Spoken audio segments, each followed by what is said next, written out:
सज्जन वृन्दमा हजुरलाई निवेदन गर्न चाहन्छु, कहिले पनि आमा बाबाले हजुरलाई श्राप दिनुहुन्न।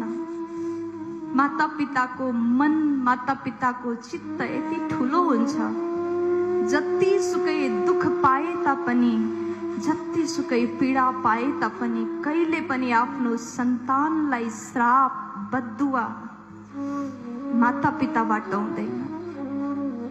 तर श्राप नदिए तापनि आमा बाबाको आँखाबाट बगेको हर आँसुले हजुरलाई श्राप दिएको हुन्छ। जीवनमा कहिले पनि माता पितालाई नरुवाउनुहोस्, कहिले पनि पीडा नदिनुहोस्। ती आमालाई अब शरीर चल्दैन, अत्यन्त कष्ट भएको छ। पतिले नै नुहाइदिने, कपडा लगाइदिने, कपाल कोरिदिने, खाना खुवाइदिने गर्नुभएको छ। पिताले आफ्नो छोरालाई विदेशमा फोन गर्नुभयो, छोरा एकचोटि घर फर्केर आऊ न, तिम्रो आमाको अवस्था राम्रो छैन। हामी बुढा भएका, तिम्रा आमा बाउ अब थाहा छैन कति दिन हामी बाँच्ने होला। तर ती छोराले के जवाब दिए?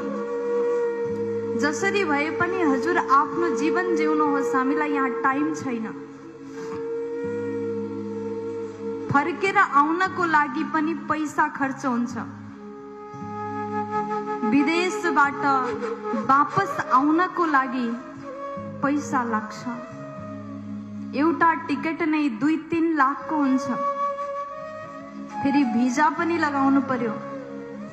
आउनको लागि टाइम छैन। तत्पश्चात पिताले निवेदन गर्दछन्, एक बार बेटा, हामी बुढा बुढीलाई हेर्न एक बार भए पनि आऊ।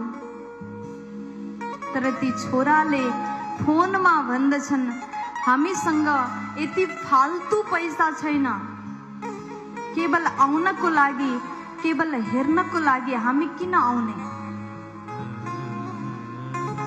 फाल्तु खर्च हामी गर्दैनौं। हजुरलाई थाहा नै छ, परिवार मेरो ठुलो छ, बच्चा बच्ची पनि छन्, पत्नी छिन्, घर खर्च लाग्छ। फाल्तु पैसा छैन। ती बिरामी आमा एउटा कोठामा सुतेकी छिन् और पिता भित्र गएर अर्को कोठामा सुत्दछन्। तत्पश्चात बिहान रोज 4 बजे उठेर पतिले